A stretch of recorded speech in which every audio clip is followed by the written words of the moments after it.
고린도전서 12장 28절입니다. 고린도전서 12장 28절입니다. 하나님이 교회 중에 몇을 세우셨으니 첫째는 사도요, 둘째는 선지자요, 셋째는 교사요, 그 다음은 능력이요, 그 다음은 병 고치는 은사와 서로 돕는 것과 다스리는 것과 각종 방언을 하는 것이라. 다 사도겠느냐? 다 선지자겠느냐? 다 교사겠느냐? 다 능력을 행하는 자겠느냐? 다 병 고치는 은사를 가진 자겠느냐? 다 방언을 말하는 자겠느냐? 다 통역하는 자겠느냐? 너희는 더욱 큰 은사를 사모하라. 내가 또한 제일 좋은 길을 너희에게 보이리라.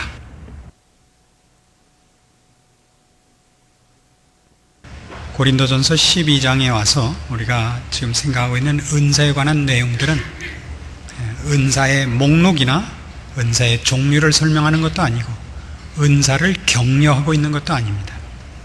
은사가 왜 주어졌는가, 은사의 목적이 무엇인가, 어떻게 이해해야 하는가 하는 것이 훨씬 그 주제로 다루어지고 있는 관점인 것입니다.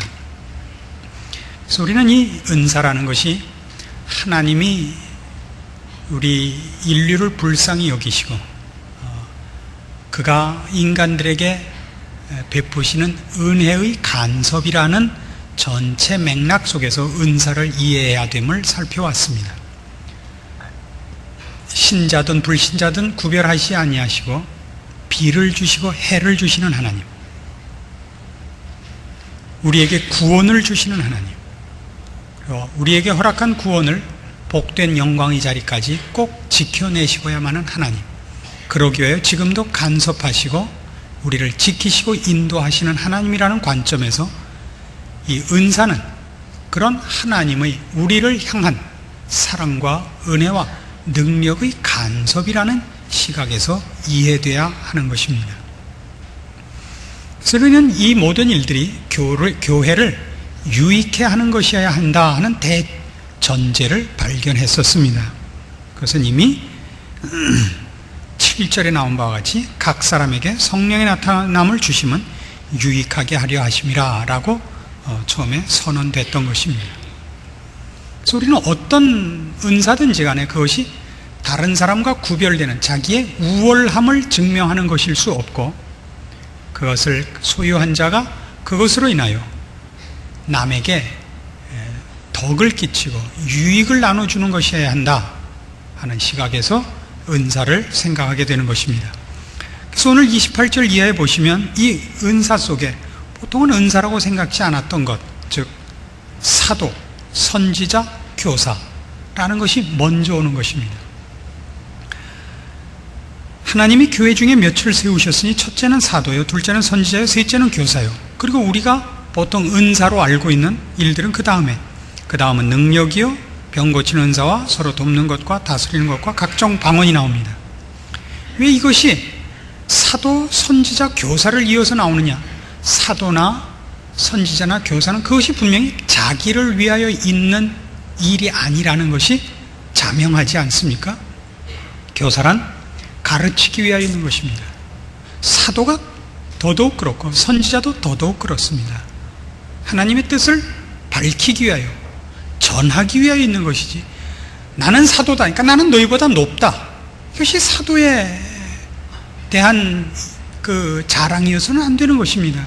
사도의 자랑은 하나님이 그에게 특별히 맡긴 일들을 다 감수해내는 것으로 자랑을 삼아야지, 너희는 사도가 아니지만 나는 사도다 라는 어떤 그가 맡은 직분으로 말미암아 자신의 우월을 주장하는 것이라면 그건 사도로서 모자라는 짓이지요.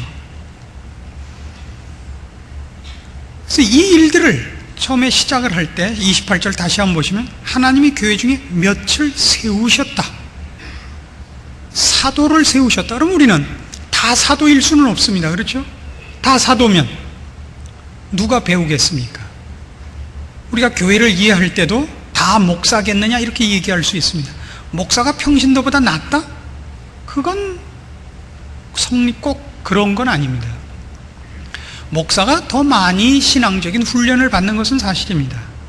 그러나 그것은 그렇지 않은 일반 성도들과 그가 자질이 더 뛰어나거나 하나님이 더 사랑해서가 아니라 하나님의 궁극적인 목표가 그가 피로 값주고 사신 모든 영혼들을 하나님이 어떤 목적지까지 가게 하기 위하여 저들에게 허락하는 목적지를 달성하기 위하여 목사를 세운 것 아닙니까?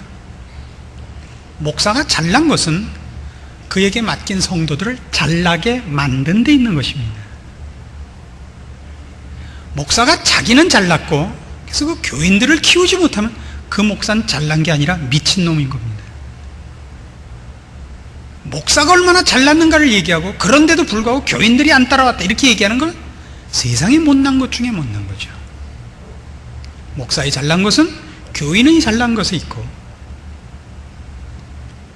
하나님께서 목사를 세우는 것은 교인을 잘나게 하기 위해서 세운 것 같이, 하나님이 교회 중에 몇을 세우시는 것, 사도를 세우는 것은 하나님 모든 사람들로 하여금 하나님이 원하시는, 기뻐하시는 어떤 데까지 그 교회를 끌고 가기 위하여 사도를 세운 것이요, 선지자를 세운 것이요, 교사를 세우는 것입니다. 마찬가지로 능력을 주시며 예언을 주시며 방언을 주시며 병 고치는 은사를 주시는 것이다 이겁니다.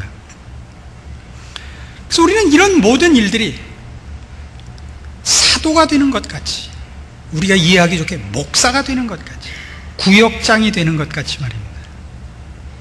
그가 구역장을 맡음으로 그 구역의 구역원들에게 유익을 끼치는 책임을 맡는 것 같이, 나는 구역장이다, 나는 높다, 이런 행정질서상의 무슨 자기가 앞장선 자라는 자랑을 하는 일이 아니고 책임을 맡은 자라고 깨닫는 것 같이, 이런 일들이 다 봉사직이라는 기본 개념을 놓쳐서는 안 된단 말입니다.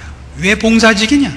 하나님이 우리를 향하신 그의 사랑과 우리에게 주고 싶으신 모든 것을 주시려는 은혜의 간섭의 방법으로 이런 직분과 이런 은사가 주어진다는 공통점을 깨닫기 때문인 것입니다.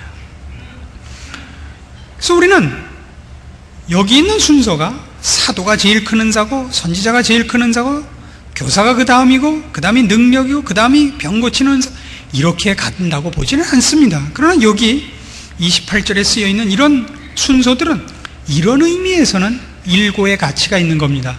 어느 것이 더 남을 향한 봉사적 차원의 성격이 두드러지는가를 보십시오. 사도, 선지자, 교사, 이쪽이 분명히 봉사적 성격이 두드러지고, 능력, 병 고치는 은사, 서로 돕는 것, 다스리는 것, 각종 방언을 말하는 것, 우리가 보통 알고 있는 성령의 은사라고 우리가 치부하는 몇몇 것들에 비해서는 앞에 있는 것들이 남을 위한 직분이라는 것이 더욱 두드러지고 있지 않습니까? 그래서 이런 안목에서 볼 때 31절에 있는 너희는 더욱 큰 은사를 사모하라는 말이 이해가 되는 것입니다.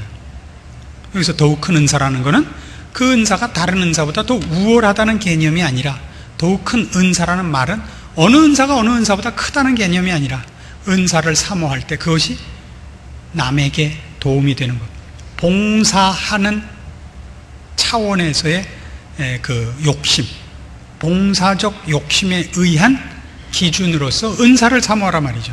그래서 어떤 은사든지 그 은사가 봉사적 차원에서 여러분을 소원케 만드는 그런 마음으로 큰 은사라는 말이 쓰여지고 있고, 그렇기 때문에 더욱 큰 은사와 함께, 은사가 아님에도 불구하고 내가 또한 제일 좋은 길을 너희에게 보이리라 해서 사랑이 등장을 하는 것입니다.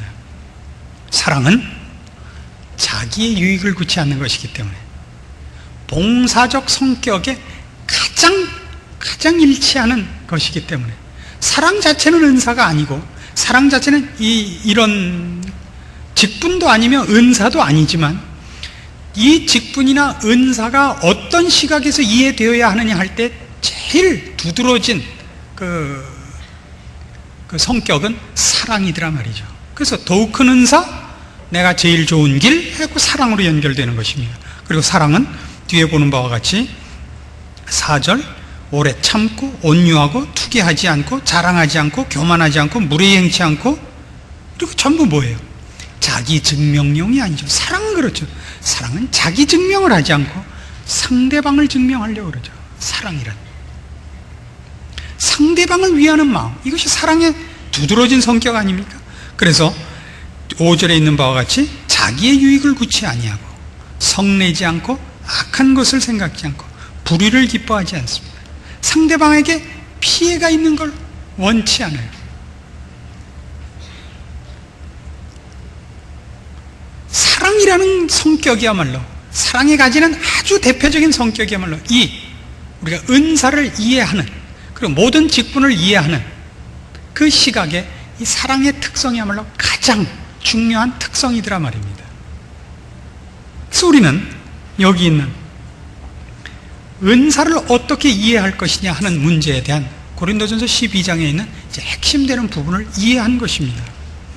우리는 우리가 가진 은사를 어떻게 이해할 것인가, 어떤 은사를 사모해야 할 것인가 할 때, 그저 어떤 목록적 차원에서 이 은사는 저 은사보다 크다, 이 직분은 저 직분보다 크다가 아니라 신자는 그의 인생을 어떻게 살 것인가라는 신자의 신앙생활의 한 원리를 깨우치게 되는 것입니다. 그는 이웃과 성도를 유익해 하기 위하여 하나님 앞에 쓰임 받는 것을 소원해야 하며, 그 일을 위하여 우리는 기꺼이 봉사, 희생할 각오를 해야 된다. 이것이 고린도전서 12장이 가르치는 것입니다. 그래서 우리는 이 더욱 큰 은사를 사모하고 제일 좋은 길이라고 명명된 이 내용들이 이미 사실은 고린도전서에 이미 너무나 많이 나왔던 사상인 것을 보게 됩니다. 그래서 우리는 전체적으로 고린도 교회의 모습을 다시 한번 회상해 볼 때 고린도 교회의 문제는 분파였습니다. 서로 간에 일종의 시기와 싸움이었는데, 그것은 뭐 때문에 일어났냐면 누가 더 잘났냐였고, 아무도 다른 성도를 위하여 자기를 낮추고 질 마음을 갖지 않은 데서부터 시작했고, 그리고 그렇게 된 여러 이유 중에 하나는 그들이 지식과 지혜와 신령한 문제들에 있어서 어쩌면 저들이 풍성했기 때문에 일어난 것일 수도 있다 이겁니다. 그리고 사도 바울식으로 얘기하자면 그것은 자기네들이 갖고 있는 지혜와 지식과 그리고 이 은사들을 제대로 이해하지 못한 것이다 이거죠. 4장 8절로 가보십시다. 이제 우리가 이 앞에 이미 언급하고 지나갔던 여러 부분들을 한번 회상해 보시면 이 고린도전서 12장이 우리에게 주는 결론이 얼마나 중요하고 사도 바울이 이걸 이미 얼마나 여러 번 언급했는가를 발견하게 됩니다. 4장 8절, 너희가 이미 배부르며 이미 부요하며 우리 없이 왕노릇하였도다. 우리가 너희와 함께 왕노릇하기 위하여 참으로 너희의 왕노릇하기를 원하노라. 내가 생각건대 하나님이 사도인 우리를 죽이기로 작정한 자같이 미말에 두셨으며 우리는 세계 곧 천사와 사람에게 구경거리가 되었노라. 우리는 그리스도의 연고로 미련하되 너희는 그리스도 안에서 지혜롭고, 우리는 약하되 너희는 강하고, 너희는 존귀하되 우리는 비천하여 바로 이 시간까지 우리가 줄이고 목마르며 헐벗고 매맞으며 정처가 없고, 또 수고하여 친히 손으로 일을 하며 후욕을 당한 즉 축복하고 핍박을 당한 즉 참고 비방을 당한 즉 권면하니 우리가 지금까지 세상의 더러운 것과 만물의 찢기같이 되었도다. 너희가 참으로 왕노릇하기를 원한다. 그러나 너희가 정말 왕노릇하기 위해서는 너희는 이 왕노릇을 하는 왕도를 배워야 되는데, 그 왕도는 뭐냐? 우리가 만물의 찢기같이 되고 세상의 구경거리가 된 이 원리를 이해해야 된다. 너희는 너희가 잘난 것을 남을 누르고 경쟁적 차원에서 자랑을 하고 자기 증명을 하지만, 신자의 자랑은 남을 유익해 하는데 그의 자랑이 있지, 자기의 잘난 것을 외치는데 자기의 자랑이 있지 않느니라 이겁니다. 그래서 9절에 있는 말씀, 그때도 여길 짚고 넘어갔습니다만, 내가 생각건대 하나님이 사도인 우리를 죽이기로 작정한 자같이 미말에 두셨으며 우리는 세계 곧 천사와 사람에게 구경거리가 되었다. 이 로마 시대에는 로마가 세계로 그 국력을 확장하고 있었고, 그래서 변방 국가들을 치고 나면 그 전리품을 가지고 오곤 했습니다. 여러분 쿠오바디스나 벤허 같은 데서 보시는 바와 같이 승리하여 그 군대가 장군을 앞세우고 이렇게 승리의 축제를 벌이죠. 승리의 행렬을 해서 들어옵니다. 온 로마 시민이 나와서 축하를 합니다. 그럼 앞에 승리한 그 군인들이 앞을 행진해 갈 뿐만 아니라 그들이 승리한 결과를 뒤에 갖고 옵니다. 전리품들을. 그건 뺏어온 보물만 있는 것이 아니라 사로잡아온 적군의 포로들이 있는데 그 포로 중에서 가장 구경거리가 되는 건 비천한 노예들이 아니라 그 상대방 나라의 왕이거나 장수거나 그런 사람들이 뒤에 붙잡혀 오는 것입니다. 맨 끝에 붙잡혀 오기 때문에 우리를 미말에 두셨다라고 표현한 겁니다. 그런 포로같이 끌려오고 그래서 세상과 천사들에게 구경거리가 되는 겁니다. 사도인 바울이 그런 모습으로 그의 직분을 수행하고 있습니다. 사도인 바울이 사도된 자랑을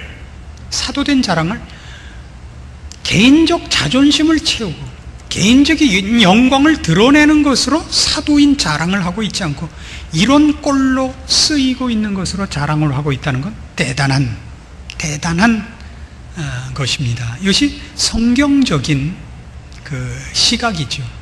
주님께서 친히 말씀하시기를 너희 중에 으뜸이 되고자 하는 자는 나중이 되어라 아닙니까? 섬김을 받고자 하거든 섬기는 자가 되라. 이것이 모든 직분과 은사의 기본적인 원리라 말입니다. 7장으로 가보시겠습니까?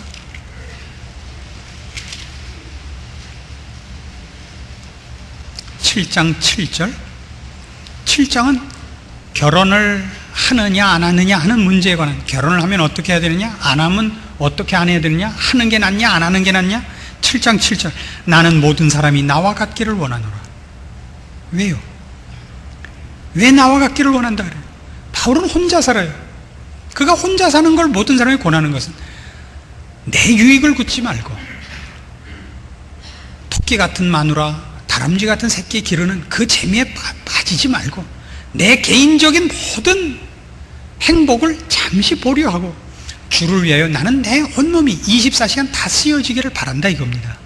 물론 이거는 결혼하면 결혼하지 않은 것만 못하다 그런 뜻은 아닙니다. 우리의 신앙생활은 1차적으로 그 첫 번째 사역지가 가정입니다. 부부요, 자식이요, 부모요, 형제입니다. 여기가 1차적인 우리의 사역지이기 때문에 가정을 갖는 것도 하나의 책임입니다. 그러나 이렇게 말을 하는 심정을 이해하라 말입니다. 사도 바울이 나는 너희가 나와 같기를 원하노라, 나와 같이 혼자이기를 원하노라고 말하는 그 심정은, 그것이 꼭 최선은 아닌데 바울 쪽에서 지금 하나님을 향하여 갖고 있는 열심으로 보자면 나는 내 개인적인 사사로운 일에 매여 있을 수 없다. 나는 내 모든 시간이 다 주를 위해서만 쓰여졌으면 좋겠다. 내 행복, 내 기쁨 같은 것은 난 안중에도 없다. 그렇게 생각하는 거란 말입니다. 그가 그의 사도직을 수행하는 데 있어서.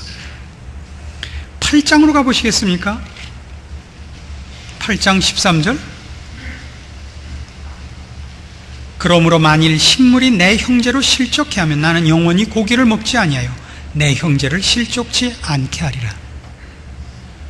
고기를, 우상 제물을 먹는 게 죄냐 아니냐의 문제였습니다. 그렇죠? 우상 제물 먹는 게 죄냐 아니냐? 죄가 아닙니다. 왜요?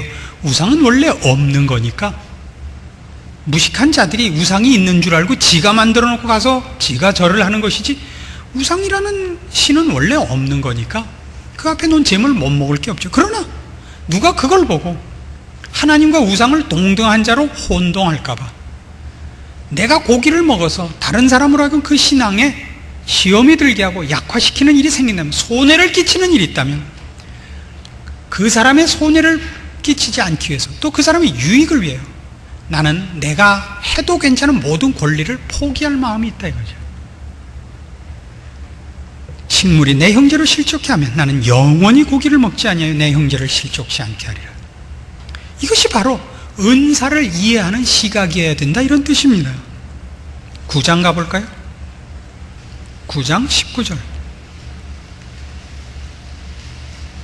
내가 모든 사람에게 자유하였으나 스스로 모든 사람에게 종이 된 것은 더 많은 사람을 얻고자 함이라.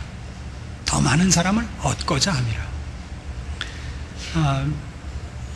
일전에 어떤 선배 목사님을 만나 뵀더니 그 목사님께서 영국에 잠시 단기 코스로 공부를 하러 가셔서 유명한 존 스타트 박사님을 만나셨다 그럽니다.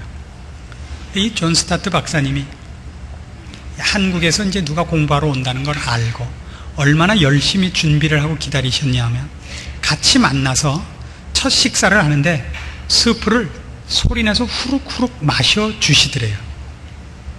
서양 사람들에게 있어서는 예법이 우리랑 다르니까 우리가 꼭 서양 사람 예법을 따를 건 하나도 없습니다. 그건 눈이나 팔할 때 하는 거고 까만 눈 갖고는 할 필요가 없는데 우리가 거기 가면 따라줘야 될 뿐이죠. 안 따라도 상관없어요. 무시만 당하면 되니까. 그러니까 서양 사람에게서는 음식을 소리내서 먹는 건 짐승입니다. 음식은 절대 소리를 내서 먹지 않고, 그리고 앞니빨로는 절대 음식을 먹지 않습니다. 그건 뭐냐면 앞니빨로 끊는 행위를 하지 않습니다. 음식을 끊는 행위를 이빨로 하면 안 됩니다. 그래서 칼을 들고 하는 겁니다. 먹다가 찔러 죽일 일이 있는지 그래서 이 빵을 이빨로 끊든가 무슨 샐러드를 먹을 때 앞니빨로 끊으면 안 됩니다. 그러니까 잘 안 되시면 앞니빨을 뽑아놓고 갔다가 오셔서 그건 다 나이프로 해야 되는 겁니다. 그러나 그건 걔네들 습성이고 우리는 앞니빨을 쓰죠. 하나님이 주신 이빨 써야죠. 우리는 다 앞니빨로 하는 겁니다. 근데 이 존 스타트 박사님이 한국에서 온다. 이제 어떤 목사님이 공부하러 온다. 이 사람을 문화적 쇼크에서 구해주고 따뜻하게 위로를 해주고 처음에 당황하는 걸 없이 해주려고 본인이 먼저 후룩후룩 마셔주신 거예요. 그 목사님이 그걸로 그냥 나는 더 이상 배울 게 없다 그러셨다는 거 아닙니까? 이거다. 이게 신자의 자세다. 그 이상 뭐가 더 필요하겠냐? 그 다음은 또 뭐 하셨는지 내가 모르겠지만 이런 자세를 은사에서 이해를 해야 된다 이겁니다. 오늘날 현실적으로 은사라는 건 얼마나 많이 사람을 죽이는 것으로 사용됐습니까?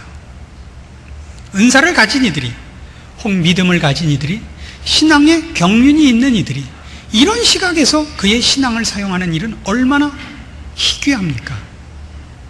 그래서 교회 안에 와서 사람들은 아무도 자기의 실수와 자기의 연약한 것을 위로받지 못합니다. 꺼내놓지 못하기 때문입니다. 꺼내놓으면 금방 모든 사람으로부터 몰매를 맞기 때문입니다. 교회란 병원과 같이 치료받는 환자들이 와야 되는 것입니다. 환자들이 오는 것이고 도움을 구하러 오고 위로를 구하러 오는 것인데 여기 와서 다 병원에 온 환자가 건강한 척해야 되듯이 교회에 온 환자들이 다 아무 일 없는 듯이 하고 있는 것이야말로 말이 안 되는 일입니다. 참으로 우스꽝스러운 일입니다. 왜 그렇게 됐죠? 바로 이 고린도전서 12장에 있는 이 결론들, 이 시각이 교회에 결여되어 있기 때문입니다. 그래서 오늘날 교회들의 가장 큰 문제 중에 하나는 우리가 바로 고린도 교회일 위험이 있다는 것입니다. 10장으로 가보시면 10장 31절, 그런즉 너희가 먹든지 마시든지 무엇을 하든지 다 하나님의 영광을 위하여 하라. 그래서 하나님의 영광을 위하여 하라는 것은 나는 하나님의 영광을 위해서 모든 걸 절제해서 이렇게 자기를 증명하는 식의 하나님의 영광이 아닙니다. 하나님의 영광은 뭐예요? 그리스도께서 우리를 받아 아버지께 영광을 돌리신 것 같이, 그게 하나님 앞에 영광을 돌리는 거예요. 그리스도께서 우리를 받아 우리 같은 죄인을 용서하시고 구원하셔서 아버지 하나님께 영광을 돌리신 것 같이 너희도 서로 받으라. 로마서 얘기입니다. 그러니까 너희가 먹든지 마시든지 무엇을 하든지 다 하나님의 영광을 위하여 하라는 속에는 하나님의 은혜와 자비와 긍휼에 동참한 여러분의 희생과 양보와 봉사의 정신이 있어야 되는 겁니다. 자기의 유익을 구치 않고 무례히 행치 않고 이것이 있어야 되는 겁니다. 그것이 없다면 여러분이 어떤 높은 직분을 가졌든지 어떤 기가 막힌 은사를 소유했든지 그건 아무짝에도 쓸모없는 겁니다. 고린도전서 13장에 서두에 나오는 바와 같이 천사의 말을 할지라도 아무것도 아닌 것입니다. 아무것도 아닌 것입니다. 그래서 이어서 어떻게 하냐, 유대인에게나 헬라인에게나 하나님의 교회나 거치는 자가 되지 말고 나와 같이 모든 일에 모든 사람을 기쁘게 하여 나의 유익을 구치 아니하고 많은 사람의 유익을 구하여 저희로 구원을 얻게 하라. 많은 사람의 유익을 구하라. 이게 은사를 이해하는 최고의 시각이어야 된다 이겁니다. 그래서 11장 1절에 내가 그리스도를 본받는 자 된 것 같이 너희는 나를 본받는 자 되라, 이런 얘기를 바울이 하고 그는 그렇게 살아왔고, 우리에게도 이 말을 하는 이유가 바로 이 시각 때문이고, 그리고 우리가 오늘 본문에서 보는 12장 31절에 너희는 더욱 큰 은사를 사모하라가 그래서 더욱 큰 봉사의 자리로, 더 큰 희생의 자리로 초대하는 것이 되는 겁니다. 방언 다음에 뭐예요? 요새 방언은 이제는 은사 취급도 못 받죠. 또 은사 자랑하는 이들한테요. 진동, 신유, 진동하면 이제 어느 만큼 방방 뜨는가, 일단 우스꽝스럽게 된 겁니다. 도대체 무엇을 위한 은사인지 모르는 겁니다. 그래서 이런 모든 직분과 은사가 더욱 큰 은사라는 이름으로 명명되는, 유익을 구하고 은혜를 끼치고 덕을 끼치는 차원으로서의 더욱 큰 은사여야 되며, 그것이 제일 좋은 길, 신자의 신앙생활의 대원칙, 희생과 봉사와 하나님의 영광을 구하는 길로 통일되어 발맞춰 나가야 되는 것입니다. 그래서 13장에 사랑장이 등장을 하고 14장 1절에 다시 이렇게 돌아오는 겁니다. 사랑을 따라 구하라. 신령한 것을 사모하되 특별히 예언을 하려고 하라. 신령한 일 좋아요. 그걸 사랑을 따라서 해라. 그 일이 은혜를 끼치고 유익을 끼치고, 그러기에 너희가 너희 자신을 희생하고 낮추고 봉사하는 자리에서 떠나지 마라. 이렇게 나가는 것입니다. 그래서 특별히 고린도 교회에 있었던 문제들을 우리가 성경적인 시각에서 제대로 이해하려고 할 때 보면 가장 큰 문제가 뭐냐 그러면 신자들에게 주어진 최고의 신앙생활의 대원칙은 사랑을 따라 구하는 것이라는 것입니다. 거기서 사랑을 따라 구한다는 것은 내가 사랑의 마음을 가졌다 이렇게 하면 다 되는 것이 아니라, 사랑이란 뭐냐? 내 이웃에게 유익을 끼치는 것, 내 이웃을 내 몸같이 사랑하는 것, 친구를 위하여 내가 내 목숨을 내놓을 수 있는 것이더라 말이죠. 그건 다시 말해서 내 이웃의 유익을 위하여 내가 나를 부인할 수 있는 것, 내가 나를 감출 수 있는 것, 내가 미칠 수 있는 것, 희생할 수 있는 것이더라 말이죠. 그래서 여러분 잘 아시는, 우리가 앞에서 한 8장 1절로 다시 돌아가 보세요. 우상 제물을 논할 때에 이 우상 제물에 속한 문제에서 처음에 이렇게 표현했던 1절에서 3절에 이르는 이 구절들을 다시 한번 음미해 보십시오. 우상의 제물에 대하여는 우리가 다 지식이 있는 줄을 아나 지식은 교만하게 하며 사랑은 덕을 세우나니, 만일 누구든지 무엇을 아는 줄로 생각하면 아직도 마땅히 알 것을 알지 못하는 것이요, 또 누구든지 하나님을 사랑하면 이 사람은 하나님의 아시는 바 되었느니라. 누구든지 무엇을 아는 줄로 생각하면 아직도 마땅히 알 것을 알지 못하는 것이요. 무슨 얘기예요? 지식 일변도로 모든 걸 파악하지 말라 이겁니다. 그건 아는 것이 아닙니다. 성령의 열매는 사랑과 희락과 화평과 자비와 양선과 오래청, 이렇게 9개를 나열하는 것이 성령의 열매를 아는 게 아니라 그 열매를 맺혀야 되는 것입니다. 지식은 교만하게 하고 사랑은 덕을 세우는 겁니다. 신앙이란 뭡니까? 결국 신앙이란 그리스도의 마음을 소유하는 것입니다. 그리스도의 마음을 소유하는 것, 그것이 우리의 소원이어야 됩니다. 그리스도의 마음은 뭡니까? 그는 하나님과 동등한 자요, 하나님의 영광의 본체십니다. 그러나 하나님과 동등됨을 보류하시고 이 땅에 오시되 자기를 비워 종의 형체로 오시는 겁니다. 무엇 때문에요? 우리를 구하기 위하여, 우리의 유익을 위하여 자신이 미치는 짓을 자처하시는 겁니다. 믿져요? 믿진다는 걸로 표현을 도무지 쫓아갈 수 없는 그 많은 희생을 감수하시는 겁니다. 그걸 기쁘신 뜻으로 삼으셨습니다. 그래서 오늘날 우리의 신앙에 있어서 가장 큰 병이 뭐냐 그러면 신앙도 자기 증명이라는 것이죠. 이게 제일 큰 병입니다. 신앙이 자기 증명이 되는 것. 그리스도께서 증명이 되지 않아요. 아까 우리가 본 10장 31절 지금 얘기하면 하나님의 영광을 목표로 삼지 않아요. 네가 좋은 대학 들어가면 하나님이 영광 받으시고 네가 대학 떨어지면 그 하나님이 영광을 가리는 거 아니야? 이런 사기가 어디서부터 시작됐는지를 모르겠어요.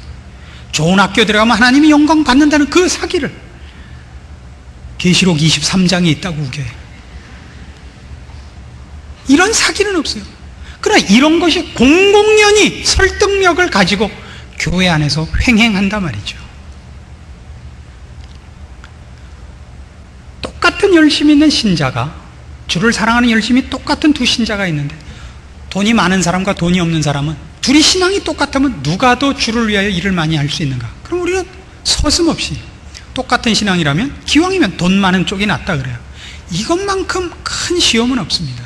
즉 모든 일은 돈으로 된다고 생각하는 것이죠. 물론 신앙이 문제지만 첫째가 신앙이라면 두 번째는 돈이다 그러죠. 아니요. 돈으로 할 수 없는 것이 신앙의 기본 원리를 설명하는 것입니다. 돈이 있으면 신앙의 기본 원리를 설명하는데 오히려 방해가 되는 때가 더 많습니다. 더 많습니다. 똑같은 신앙인인데 그럼 왜 누구는 돈을 주고 누구는 가난하게 하는가? 하나님이 한 사람에겐 돈을 책임으로 줬고 한 사람은 가난을 책임으로 준 겁니다. 둘은 똑같이 하나님 앞에 쓰임받고 있는 겁니다. 우리는 하나님이 나를 뭘로 쓰시는가에 대해서는 하나님의 권리고 하나님의 권위이기 때문에 우리는 거기에 대해서는 타취할 필요가 없습니다. 우리는 다만 충성할 뿐입니다. 우리가 소원해야 되는 것은 더욱 큰 은사를 사모하는 것뿐입니다. 어떤 의미에서 더욱 큰 은사라고요? 하나님이 더 많이 나를 통하여 영광 받으시고 나로 하여금 내 이웃에게 교회 앞에 유익을 끼칠 수 있는 기회를 주시기를 바라는 것, 그런 의미에서 더욱 큰 은사, 잘난 척하는 것 말고 말입니다. 이것이 고린도전서 12장에 우리가 세칭 은사장이라고 얘기하는 12장의 대결론이요 중요한 내용들입니다. 그리고 이것은 오늘날 우리 모든 교인들이, 아니 그리고 교회라는 단체를 놓고도 깊이 한번 되짚어봐야 할 신앙의 좋은 기준이요 원리라고 생각합니다. 여러분의 신앙을 점검하셔서 미련한 길로 가지거나 오해된 길로 달려가는 일이 없이 미치지 말고 여러분의 신앙을 정당한 자리로 자리 잡기를 권합니다. 기도하십시다. 하나님 아버지 은혜를 감사합니다. 하나님께서 우리를 사랑하셨고 우리를 통하여 사랑을 나누시기를 기뻐하십니다. 그러므로 우리가 힘써 주 앞에 엎드려 구할 것은 충성입니다. 순종입니다. 겸손과 온유와 인내로 우리의 남은 여생을 신자답게 살게 하사 우리를 통하여 하나님 영광 받으시고 교회에 유익을 끼치게 하시며 오직 신령한 것과 생명된 열매만을 우리 인생에 맺게 하여 주시옵소서. 예수님의 이름으로 기도합니다.